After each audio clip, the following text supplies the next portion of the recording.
Так, включил запись, будем начинать. Соответственно, еще раз повторяю, тема сегодняшнего вебинара: как самостоятельно маме можно справиться с затяжным кашлем у ребенка, либо с хроническим кашлем, да, то есть который длится дольше 4 недель, с помощью, да, то есть с помощью правильного обследования, то есть нам, врачам, иногда нужно, да, то есть нам помочь, потому что на приеме, особенно в обычных поликлиниках, врачам некогда разбираться, поэтому здесь нужно иногда помочь врача, направить в нужном направлении, да, то есть масло масляное, говорю, ну, неважно, главное пользу дать, да, то есть вам моя задача сегодня дать вам куча пользы, поэтому, соответственно, направления какие? Это с помощью чего, да, то есть мама может справиться с этой проблемой, это с помощью определения причины и работы с ней, да, то есть с помощью оздоровительных методик, с помощью, соответственно, работы с психологическими причинами, они тоже есть, мы сегодня об этом поговорим, тоже в определенном объеме, много, да, то есть, скажем так, поговорим в том числе об этом, потому что психологические причины есть всегда. Вот, в общем, да, то есть в общем мы, соответственно, в этом вебинаре объединим все то, вот все те методики, которые лично я знаю, а я давно занимаюсь кашлями и работал руководителем центра хронического кашля, для того, чтобы вы могли, где бы вы ни находились, в любой точке, да, то есть практически в любой точке мира, справиться с этой хронической затяжной проблемой у ребенка. Конечно, более это актуально, все вот эти вот методики, всесторонний подход для тех, у кого проблемы дольше 4 недель, но тем не менее, может быть, да, то есть вы, соответственно, и решили воспользоваться, то есть участвовать в этом вебинаре, либо смотрите его сейчас в записи. Соответственно, если у вас проблема может быть и 2 недели длится, да, то есть меньше 4 недель, но вы решили как бы включить такой всесторонний подход, для вас это, конечно, тоже подходит, вот, и вам будет полегче. Вот. Самое главное, да, то есть самое главное, сколько бы у вас ни длилась проблема, с ней можно обязательно справиться, и ребенка можно избавить от кашля.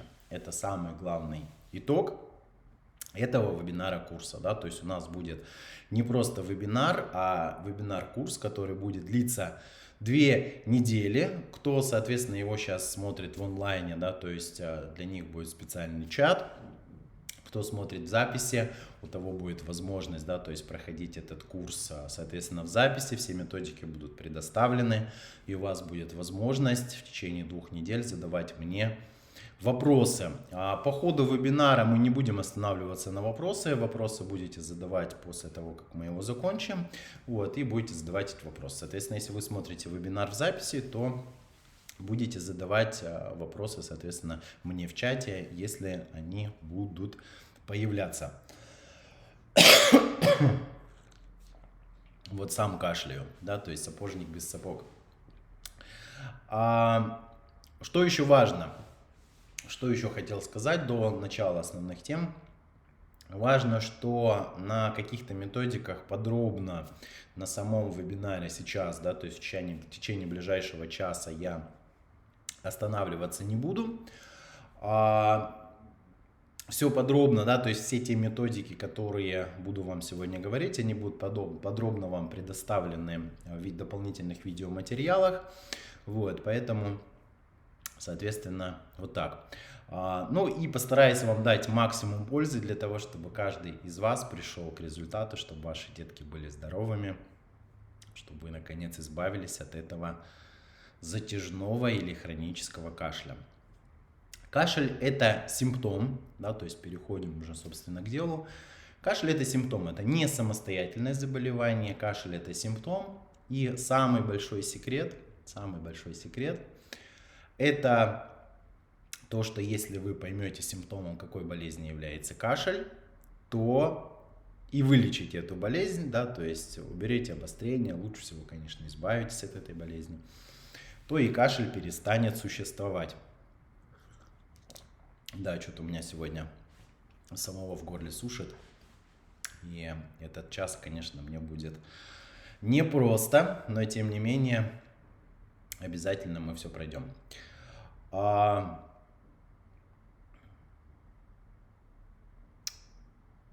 Поехали. Значит, существует определенный набор болезней, проявлениями которых является кашель. Да, то есть, и прежде всего для того, чтобы двигаться в каком-то направлении и понять вообще, какие исследования нужно проходить, вот каждый из вас нужно сейчас охарактеризовать свой кашель. Прям берите ручку, бумажку и пишите, какой кашель у вашего ребенка, да, то есть какой он может быть. Во-первых, сухой, малопродуктивный или влажный. Да, то есть вот это вот кашель моего ребенка прям записываем. Какой он? Сухой. Это когда идет кашлевой рефлекс, вот как я сейчас кашляю, да, то есть и там не ощущается абсолютно никакой мокроты, то есть вот именно он сухой. Малопродуктивный — это когда в большей части он сухой, либо там, но периодически что-то там появляется, как бы вот вы чувствуете, что что-то там булькает периодически в незначительном количестве, да, то есть это малопродуктивный кашель. Либо кашель влажный, это когда ребенок кашляет и постоянно там вы слышите, что булькает там сопли, там слюни или что-то, то есть каждый раз кашель, и ребенок что-то после этого сглатывает, либо там отхаркивает, но дети чаще всего, конечно, сглатывают, они не копируют верблюдов, да, то есть не копируют там взрослых, не очень попадаются, да, то есть иногда взрослые, которые идут по улице, кашлянул, да, и начинают сплевывать. Вот, дети, они, конечно же, это все проглатывают, редко плюются. И это хорошо. Это признак воспитанности, а для желудка вот это вот то, что откашлянул ребенок и проглотили, страшного в этом ничего нет, желудок все переработает, это безопасно для кишечника. Следующий вопрос, на который нужно ответить, это единичный кашель или кашель с приступами. Да, то есть единичный — это вот кашлянул раз, ну 2, максимум 3, и как бы не кашля, да, то есть какое-то время. А приступами — это когда вот такая длительная серия кашля, чаще всего, пока что-то там не откашлянулось в небольшом объеме, вот, то есть он может быть такими приступами, да, то есть особенно часто приходят с проблемами то, что приступы по ночам, которые сложно ликвидировать, да, то есть сложно с ними бороться, вот, поэтому это такой приступообразный кашель. И еще один вопрос, когда возникает кашель: утром, днем, вечером, когда ребенок лежит, может быть, да, то есть дети могут лежать и днем, да, и вечером ложиться спать. Вот. Может быть ночью кашель, может быть после сна. Вот когда вот чаще ребенок кашляет. А может быть у вас он кашляет и утром, и днем, и вечером одинаково, и во время сна одинаково, да, то есть, но скорее всего в какое-то время суток он кашляет больше, чаще, либо кашель может меняться, например, ночью он такой малопродуктивный, а днем он сухой. Такие ситуации тоже могут быть. Поэтому ваша задача подробно описать кашель. И единственный, еще точнее дополнительно один вопрос, на который нужно ответить, это а на каком уровне кашляет ребенок, да, то есть и здесь тоже, если вы внимательно на ребенка посмотрите, когда он кашляет, вам станет понятно, да, то есть кашель он может быть где-то на уровне носоглотки, да, то есть ребенок там что-то начинает хрюкать и как бы кашлять где-то в верхних отделах горла по ощущениям. Вот. Кашель на уровне самого горлышка. Вот как я сейчас кашляю, у меня вот кашель идет сухой из горла. Вот. И также кашель может быть, например, откуда-то вот из этих отделов, да, то есть он тоже такой сухой, если из гортани и трахеи, да, то есть это следующий отдел. Горло — это где-то вот этот уровень. Вот. А трахея и гортань, там чаще кашель идет такой звонкий, может быть лающий, если гортань немножко отекает, такой вот специфический, его ни с чем не перепутаешь. И кашель может быть из бронхов, да, то есть когда он такой, как чаще всего такой глухой, как будто из глубины идет, да, то есть как будто вот из какой-то трубы кашляют, его тоже особо ни с чем не перепутаешь. Вот, но прям слышно, что вот отсюда кашляет ребенок, да. Это очень важно. Почему? Потому что вот весь набор характеристик кашля ребенка, он помогает правильно врачу поставить диагноз. Почему? Потому что кашель, он связан, может быть, да, или с раздражением слизистой оболочки, вот как у меня сейчас происходит, да, то есть в горле запершило, на улице много пыли, плюс, видимо, вирус какой-то в легкой форме пробежал, и, соответственно, на уровне горла першит, и возникает кашлевой рефлекс, то есть рефлексогенные зоны горлышка. А кашель вообще для чего он придуман природой? Для того, чтобы избавляться от инородных тел, чтобы очищаться слизистой оболочки, да, то есть особенно в том месте, где разделяются дыхательные пути от воздушных путей. Если бы не было рефлексогенных зон кашля, то мы бы все погибали от инородных тел дыхательных путей, потому что что-то попало, мы это не откашлянули, возникал бы воспалительный процесс и так далее. А так крошкой поперхнулся, пока ты эту крошку не откашляешь. Да что такое? Воспаление не уходит. Идем дальше.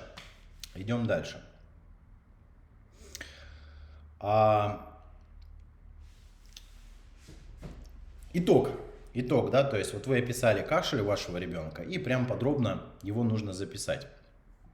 Почему это важно? Потому что от того, какой кашель, прежде всего мы ищем какую-то причину. Если кашель влажный, он связан либо со стеканием из носа, из носоглотки в горло, натекает, и ребенок эту мокроту откашливает, или из-за того, что он откашливает ее из бронхов.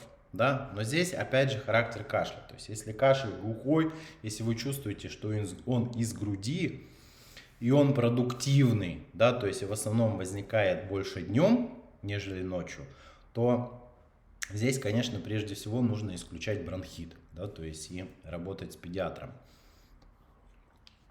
А если кашель малопродуктивный или продуктивный, когда ребенок ложится, то это в основном стекает из носа, из носоглотки, натекает, и ребенок эту мокроту потом кашляет. Если кашель после сна продуктивный, чаще всего тоже затекает из носа и из носоглотки, ребенок просыпается и очищается. Да? То есть, если кашель сухой и на уровне горла, то здесь нужно смотреть прежде всего горлышко, да, то есть там воспалительные процессы или нет и так далее. Если кашель звонкий, такой лающий, то это гортань, опять же, да, то есть здесь совместно можно и с лор-врачом лечиться, и с педиатром. Вот. И самое главное, что от вида кашля, да, то есть зависит объем того или иного обследования. И что нужно обязательно сделать с любым затяжным кашлем. Первое, да, то есть это необходимо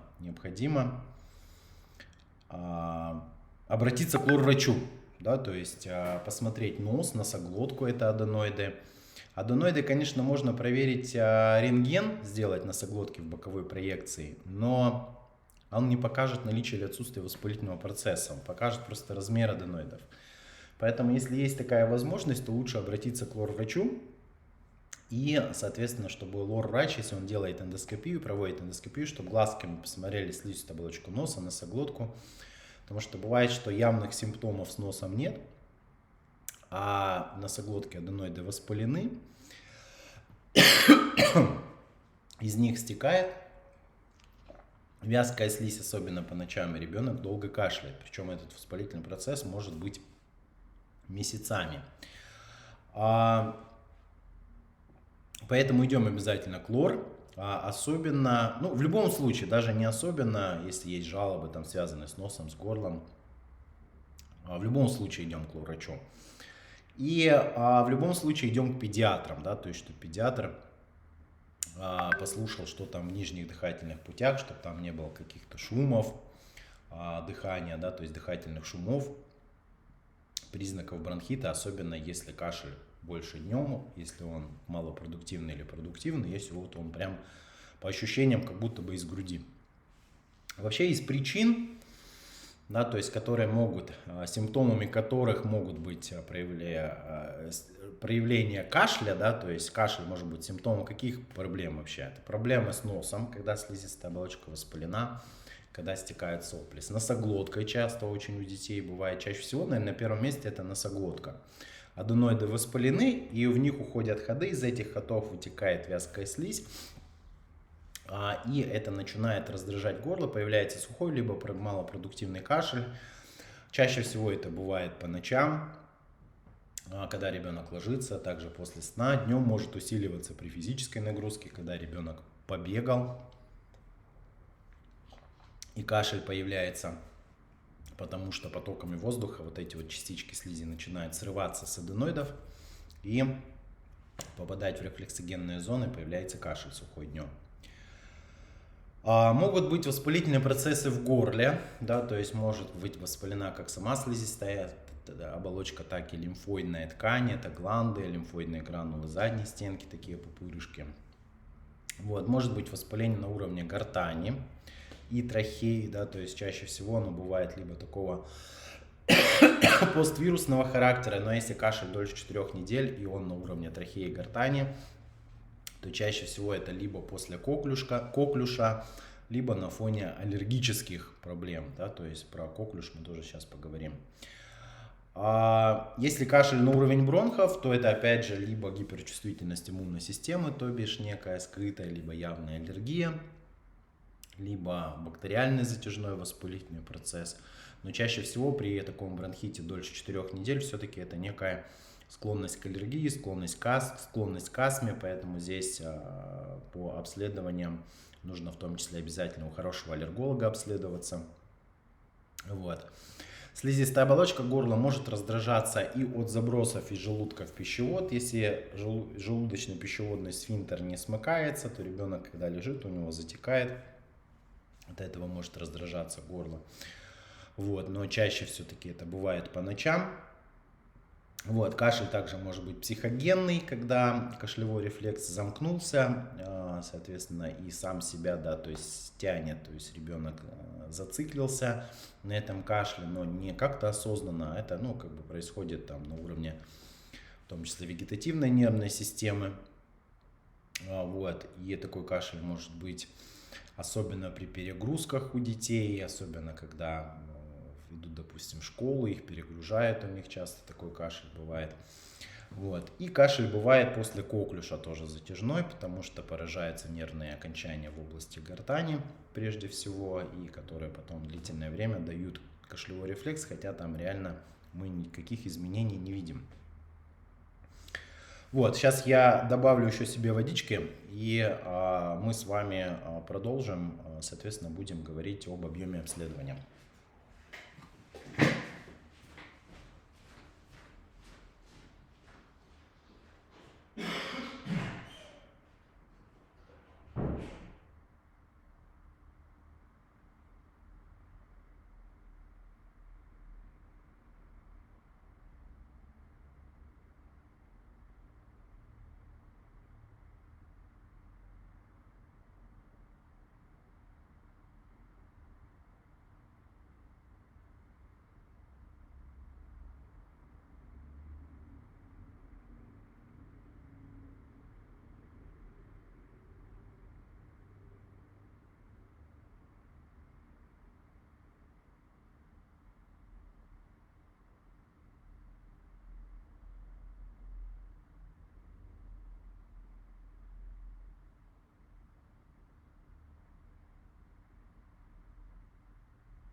Так, продолжаем.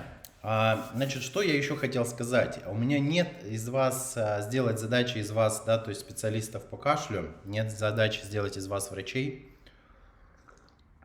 Я просто по объему исследований вам рассказываю для того, чтобы вы понимали хотя бы примерно, да, что мы проверяем, потому что большинство детей, которые ко мне приходят с хроническим кашлем, они не обследованы.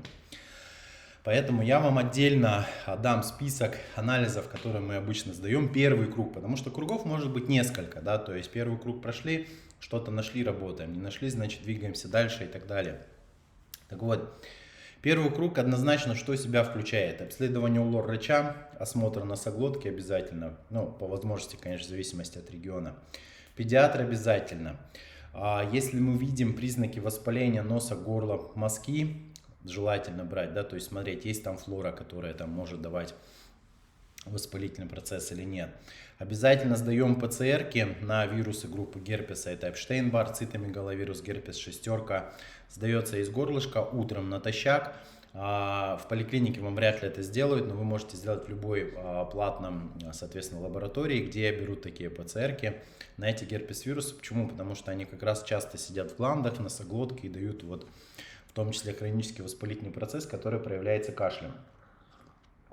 Обязательно исключаем аллергию при затяжном кашле, потому что склонность к аллергии, она может запускать хронический воспалительный процесс или затяжной, проявлением которого тоже опять же является кашель, независимо от того, влажный он, сухой и так далее. Да, то есть поэтому здесь идем либо к аллергологам, либо самостоятельно можно сдать 3 анализа. Это в общем анализе крови мы смотрим, эозинофилы повышены или нет, базофилы, клеточки такие.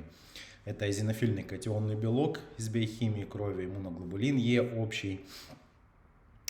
И смотрим панель на аллергены, на основные вдыхаемые, пищевые. Но если как бы вам не хочется самостоятельно вот это сдавать, то вы идете к аллергологам, и они вас обследуют.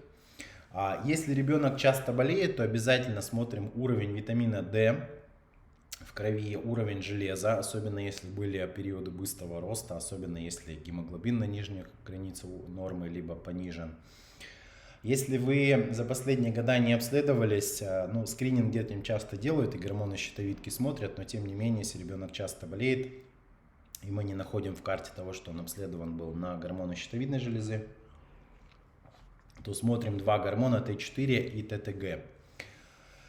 Вот, весь я вам этот список пришлю. Если же кашель ничем не снимается, достаточно интенсивный, частый, да, то есть ничем не облегчается, то обязательно еще смотрим на антитела к коклюшу. Весь список обследований я вам пришлю. Те, кто смотрит записи, они увидят его, соответственно, на странице сайта, на которой вы будете просматривать этот вебинар. Вот. В общем, посмотреть, что сделали, что не делали, и принять решение по зависимости, ну, то есть в зависимости от того, что вы проходили, что нет, что нужно делать дальше. Посмотреть, что вы еще можете посмотреть, как можете исключить причину. Дальше. Пока вы исключаете причину, продолжаете этим заниматься, нужно кашель облегчить, да, то есть многие из вас, кто купил в записи, чаще всего будут смотреть ночью, потому что ночью обычно мама от кашля страдает, начинает искать, как там можно кашель полечить. И, возможно, вы как раз наткнулись на этот вебинар и, соответственно, смотрите его сейчас ночью, да, то есть ребенок кашляет, и понятно, что долго ждать, да, пока вы обследуетесь, поэтому нужно чем-то облегчать, и чем можно облегчить, да, то есть любой кашель можно облегчить с помощью, прежде всего, увлажнения, да, то есть чем более влажные слизистые оболочки, тем лучше работает иммунная система, уходят очаги воспаления, и самое главное, что слизистая увлажняется, кашлевой рефлекс, он уменьшается, какой бы природы ни был кашель, да, то есть воспаление, либо это аллергия, там, либо там инфекция, без разницы, любой кашель, чем больше мы увлажняем слизистые оболочки, тем он быстрее проходит, поэтому что мы увлажняем? Брызгаем в нос спреи с морской водичкой, да, то есть изотонические, которые по концентрации соответствуют физраствору. Это аквамарис, какой-нибудь аквалор, там линаква, без разницы, любой спрей с морской водичкой.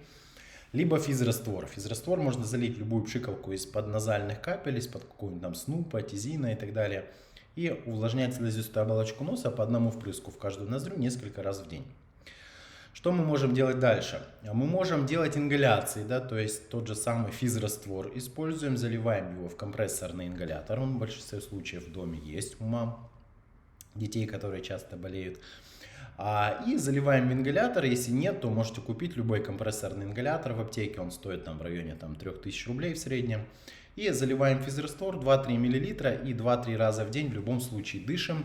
Почему? Ну что увлажняем слизистой оболочкой, они легче будут очищаться от слизи, будут более влажными, уменьшается кашлевой рефлекс. Иногда даже с помощью увлажнения мамы справляются с этим хроническим кашлем и полностью его убирают.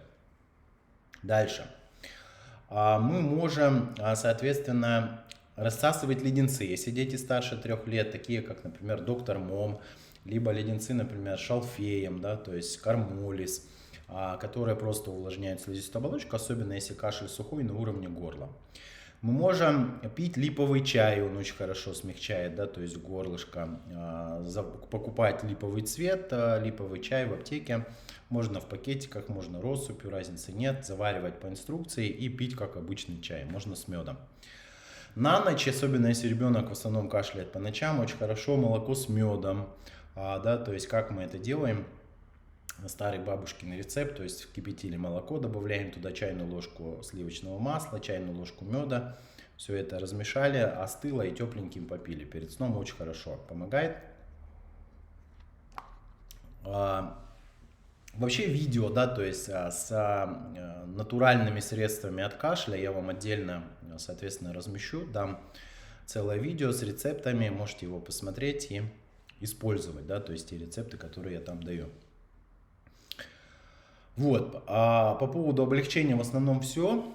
Что еще можно здесь добавить? Если кашель сухой, если он такими идет приступами, и действительно он сухой и очень мешает жить, можно еще использовать препараты, которые блокируют кашель. Это на основе, чаще всего, раньше использовался кодеин, сейчас используется другое действующее вещество, которое не наркотического действия, да, то есть и здесь обычно мы используем либо Кодалак Нео, для детей он есть, соответственно, в том числе у него формы. Также Omnitus есть, в том числе для детей, именно которые блокируют кашлевой рефлекс. То есть когда нельзя блокировать кашель, когда он влажный, когда он идет из груди, когда ребенку нужно очищаться, тогда мы его не блокируем. А если кашель особенно сухой, особенно если сильно мешает жить, то, соответственно, такой кашель мы можем блокировать. Особенно пока разбираемся с его природой, причиной и так далее. Дальше. Кстати говоря, по причинам, да, то есть еще я вам не рассказал о том, что действительно кашель может быть после коклюша, да, то есть после инфекции коклюша. Как здесь его распознать? Ну, прежде всего, то, что он практически ничем не снимается, он такой, прям вот если вы один раз с этим столкнетесь, то потом уже, как говорится, не перепутайте, да. Такой сильные приступы, аж иногда до рвоты, и самое главное, что ничем не облегчается. Вот, и есть психогенный кашель, да, то есть про зацикливание, да, я вам уже рассказал, но как вот можно распознать психогенный кашель? Как правило, если ребенок чем-то увлечен, да, то есть, например, играет в какую-то компьютерную игру, смотрит интересный мультик, что-то там пишет, то кашель обычно психогенный, он проходит. И здесь, соответственно, для облегчения, да, то есть психогенного кашля и кашля при коклюше мы тоже можем использовать вот эти препараты, которые блокируют рефлекс, но при коклюше они могут облегчать, да, то есть, ну, скажем так, умеренно, но могут облегчать. Но при психогенном кашле чаще всего они тоже, ну, могут какого-то здесь эффекта не приносить, здесь нужно индивидуально смотреть и подбирать, да, то есть кому-то помогает, кому-то нет. Идем дальше. Принципы лечения. Соответственно, здесь в зависимости от уровня проблемы, да, то есть которая будет выявлена, и, соответственно, лечимся и соблюдаем назначение врачей, да, то есть если врач увидел воспаление в носу, в аденоидах, то он вам, соответственно, назначает лечение, да, то есть если действительно это проблемы с аденоидами, то у нас про аденоиды есть специальный вебинар, он также есть и в записи, его можно посмотреть, использовать там те принципы и методики. Если же воспалительный процесс в горле, то опять же соблюдаем назначение лор-врача, обязательно смотрим по вирусам, да, то есть вот эти вот Эпштейн-Бар, цитомегаловирус, герпес шестерка, если они обнаруживаются, то с ними работаем. Раз уж мы о них заговорили, то если вот эти вирусы группы герпеса обнаружились, то идем либо к иммунологу, получаем схему лечения, или если лор-врачами занимается, то лор-врач тоже может назначить, но редко это бывает. К инфекционистам смысла нет, у них стандарты устарели, здесь чаще всего идем вот именно к хорошему иммунологу. Либо можете обратиться ко мне на полноценную консультацию, либо в клинику приехать, если вы в Москве, в московском регионе, либо получить онлайн-консультацию. Мы там много чего учитываем на онлайн-консультации, да, то есть как развивалась проблема, смотрим анализы, соответственно, оцениваем состояние ребенка, да, то есть по осмотру других врачей, по результатам анализов и так далее. И назначаем лечение, то, которое приведет вас к результатам.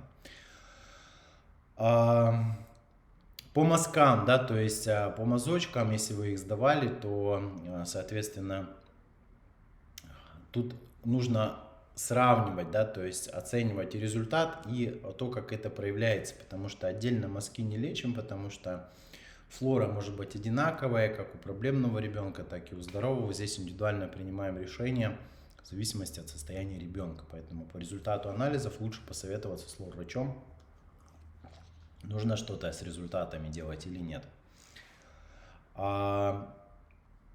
Если, соответственно, сдавали, да, то есть на препараты железа, витамин D, гормоны, соответственно, если есть отклонение этих анализов, то идем к педиатру, они вам назначат схему лечения. Если у вас есть бронхит, то обязательно, да, то есть если есть признаки бронхита, педиатр это подтвердил, обязательно идем к аллергологам, обследуемся. Вот. Соответственно, и при выявленных аллергиях работаем с аллергологами, да. Если кашель психогенный, и это подтверждается тем, что вроде бы причин никаких не нашли, и ребенок перестает кашлять, когда сильно увлечен и не кашляет во сне, то часто назначаем препарат Atarax. Atarax, он антигистаминный препарат, соответственно, с эффектом влияния на головной мозг, но влияние безопасного, который вот убирает вот эти вот зацикленности. Препарат абсолютно безопасный, безобидный, много раз его применял, очень хорошо психогенный кашель убирает. Поэтому, если что, идем к педиатрам, либо можете обратиться ко мне на консультацию, мы его назначим. Но лучше пойти к педиатрам, потому что там нужен будет рецепт. И я дистанционно могу рецепт, да, то есть выписать, сфотографировать, но фото не всегда принимает, поэтому лучше сходить к педиатрам, они вам назначат. Если это коклюш, то используется тот же самый и Atarax, и, соответственно, препараты, которые блокируют кашлевой рефлекс, дозы здесь подбираются с педиатрами. Еще раз говорю, да, что по причина это, конечно, самый важный секрет, понять причину, полечить. Сейчас один момент.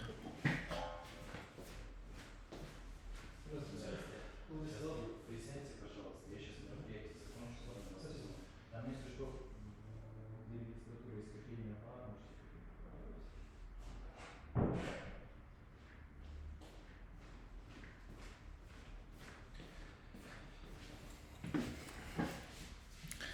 Самое главное, что вы должны понять, да, что вы не обязаны сами с этим совсем разбираться. Многие, конечно, напишут комментарии, что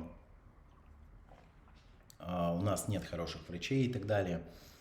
Но здесь просто нужно иногда врачам помочь, да, то есть у вас есть примерный объем исследования, который обязательно нужно пройти. Вот, здесь нужно просто подумать, посмотреть, какие варианты есть по обследованию, да, то есть обратиться к педиатрам, с ними, может быть, посоветоваться, как они вам могут помочь пройти те или иные исследования, пообследоваться и в зависимости от выявленных проблем полечиться. У вас как раз есть 2 недели на то, чтобы пообследоваться, чтобы получить результаты, если что, посоветоваться со мной. Вот, я, конечно, каких-то конкретных схем вам, возможно, не назначу, потому что для того, чтобы назначить схему, нужна полноценная консультация, за которой вы можете обратиться. Но какие-то вопросы все равно можно задавать, что-то непонятно, что там обнаружилось, там согласовать, допустим, там сказать, что вот нам как бы, ну, вот рекомендуют вот это, как вы думаете. И здесь, если на эти вопросы, да, то есть можно будет ответить, соответственно, онлайн, да, то есть в переписке, я обязательно вам полезные советы здесь дам. Идем дальше. Кроме того, да, кроме того, что работаем с причинами, во-первых, мы кашель облегчаем, уже об этом поговорили, да, то есть те способы, которые вам помогут.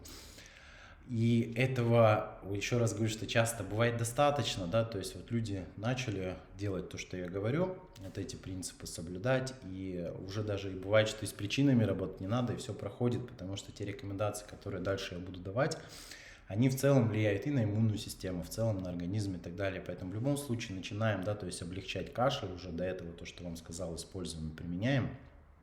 И добавляем оздоровительные методики, да, то есть что мы обязательно используем, это,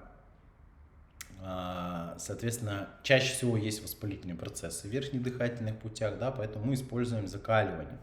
Начинаем мы с закаливания горла, оно абсолютно безопасное, да, даже если есть там вот эти вот остаточные воспалительные процессы, потому что технология, которую я даю по закаливанию горла, она, соответственно, наоборот, обладает лечебным действием, да, то есть и вы сначала посмотрите то видео, которое будет, да, то есть в нашем курсе, я там объясняю, почему это безопасно, начнете закаливание горла, позанимаетесь этим недельку, и можно будет уже вводить в целом закаливание организма, да, то есть, опять же, там тоже будет абсолютно безопасная технология, поэтому обязательно это используем.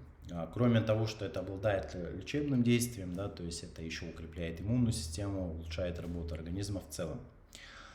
Дыхательную гимнастику Пострельникова мы особенно используем, да, то есть, да, в принципе, при любых проблемах дыхательных путей, верхних, нижних, мы ее применяем. Но когда мы ее не применяем, если мы действительно видим, что на дыхательной гимнастике Пострельникова, да, то есть усиливается прям кашель, но не то, что усиливается там ребенок после процедуры, допустим, откашлялся, это нормально, это очищение, а имеется в виду, если особенно кашель сухой, и при использовании техники дыхательной гимнастики Пострельникова для детей кашель нарастает именно сухой, да, то есть, возможно, есть какая-то аллергия, и тогда мы эту технику убираем и, соответственно, дообследуемся у аллергологов. Во всех остальных случаях она, как правило, дает классный результат, хороший эффект. Тоже сейчас на этом подробно не останавливаюсь, все это посмотрите в методиках, в дополнительных видеоматериалах. Дальше, физиотерапевтические методики, да, то есть основные, которые вы увидите в видео, это, соответственно, лазер, это галотерапия, соляные пещеры, это ультрафиолетовое облучение, да, то есть, соответственно, те частые методики, которые мы используем для лечения верхних дыхательных путей, тоже можете их применять. Сейчас подробно на этом не останавливаюсь, дам видеоматериалы. Дальше дам вам технологию массажа рефлексогенных зон.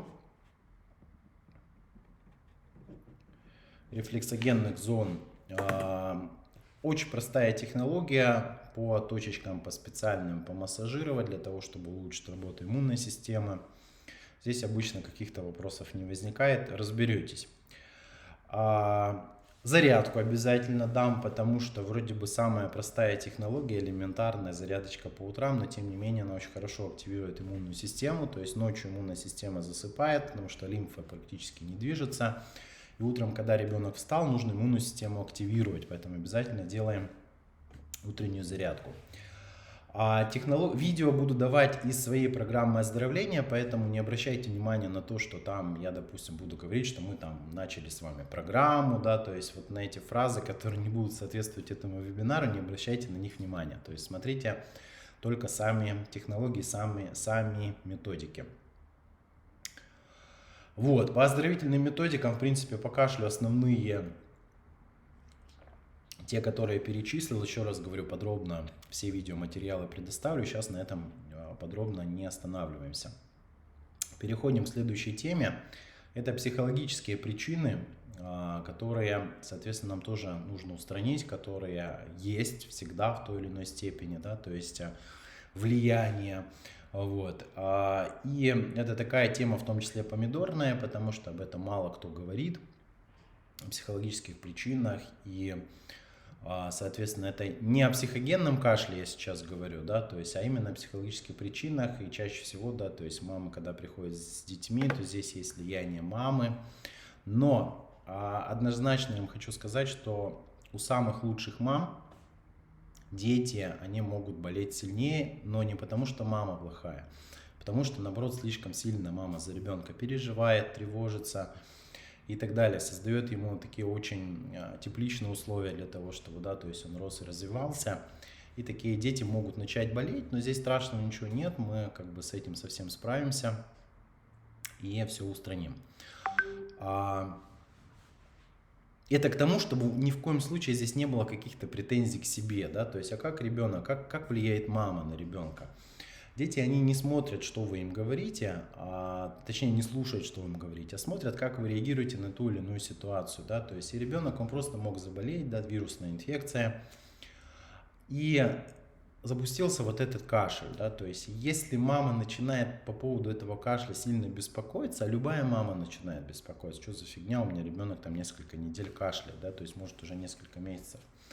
Если мама сильно начинает тревожиться, то она переживает, запускает у себя стресс, ребенок эти переживания считывает по внешнему виду мамы, да, то есть для того, чтобы дети все реакции родителей копируют для того, чтобы выжить в окружающем мире. Но здесь в данной ситуации, да, то есть всегда имеется, наоборот, вот не слабый иммунитет, а слишком сильный, и чем больше ребенок копирует вот этих стрессовых реакций у мамы, тем иммунная система работает более агрессивно, и кашель может дальше продолжаться, да. Поэтому наша задача, прежде всего, убрать ваши страхи по поводу кашля, вашу тревожность. Когда это можно убирать? Когда ребенок обследован, то есть вы обследовались, вроде все, что надо, сделали, и все, и можно успокаиваться, потому что все, что нужно, вы делаете. От того, что вы чрезмерно тревожите, здесь легче не становится. Поэтому здесь просто вы этому научились, и мы с вами переучимся. Я вот дам простейшую технологию, да, то есть практику, как можно убрать вот эту необоснованную тревожность, да, то есть связанную с тем, что ребенок кашляет, для того, чтобы и вам было полегче, и у ребенка быстрее все это прошло. Дальше. При затяжных проблемах у детей, да, то есть воспалительного характера, здесь всегда имеются вторичные выгоды, как для самого ребенка, так и для мамы они могут быть. Опять же, мама меня начинает кидать помидорами и говорить о том, что да какие здесь выгоды, мы уже столько денег на это потратили, я там не могу выйти на работу, там еще что-нибудь. Это, соответственно, те выгоды, которые они не осознаются. И чем больше у вас возникает сопротивление к этому вопросу, тем сильнее сидит выгода. Всегда есть стопроцентный факт. Поэтому я вам дам видео, как мы работаем с вторичными выгодами в нашем клубе здоровья детей. Вы посмотрите технологию и, соответственно, если возникнет желание, то ее повторите и посмотрите, потому что в большинстве случаев выгоды выскакивают, да, то есть и, соответственно, мама начинает эти вопросы решать, да, то есть, ну, например, если ребенок будет здоров, например, ну, из примеров, да, то есть, которые у меня были в работе, например, выгода какая была, то есть мама уже не было сил, ребенок заболел, длительное время болеет, и мама понимает, что если он сейчас выздоровеет, но на подсознательном уровне, то есть эта выгода не осознавалась. То есть ребенок выздоровеет, придется его снова водить там на кружки, на секции, у меня совсем не будет энергии, я сдохну, да, то есть, ну, естественно,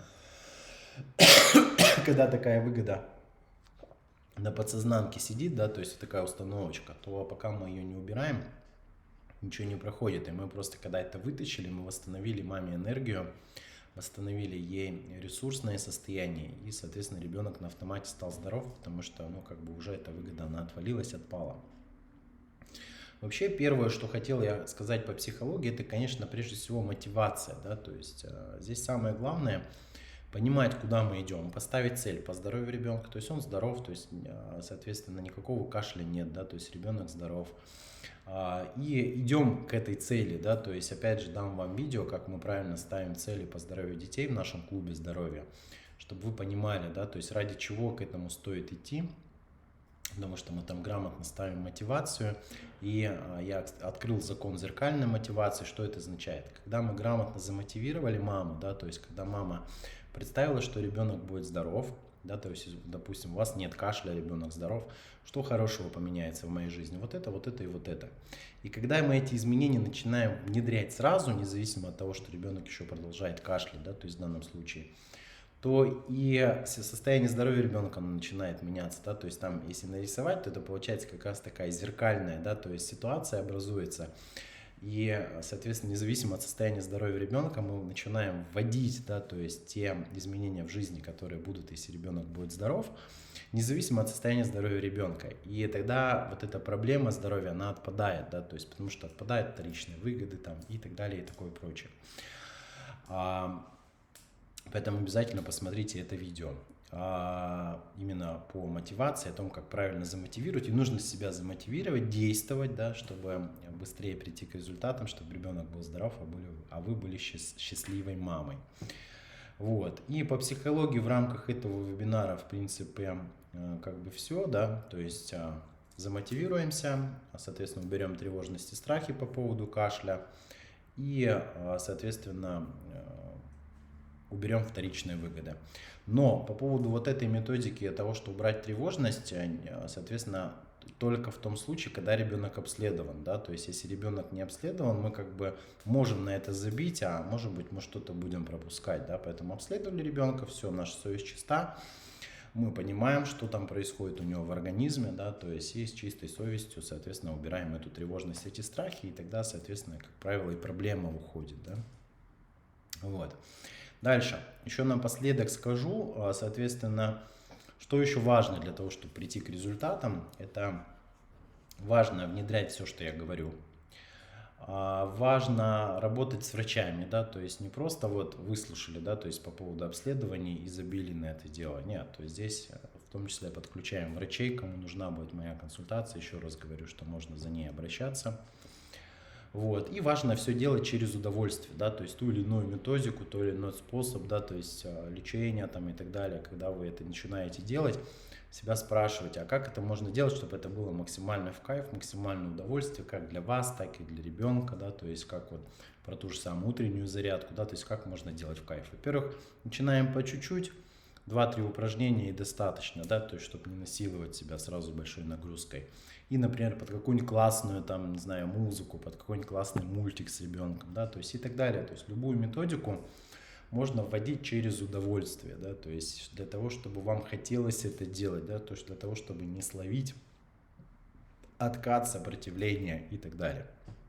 Вот, и тогда будет все хорошо.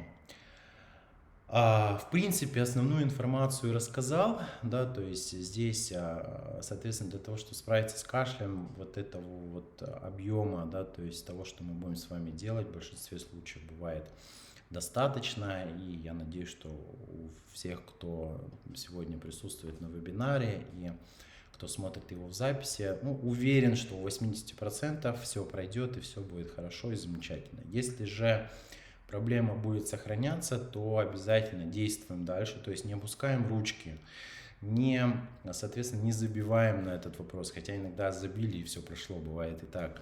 Вот, просто работаем дальше, действуем дальше, соответственно, кому будет нужна моя помощь, работаем со мной, и я всегда сторонник добиваться супер результатов, всегда копаю до истины, ну и так далее, и такое прочее.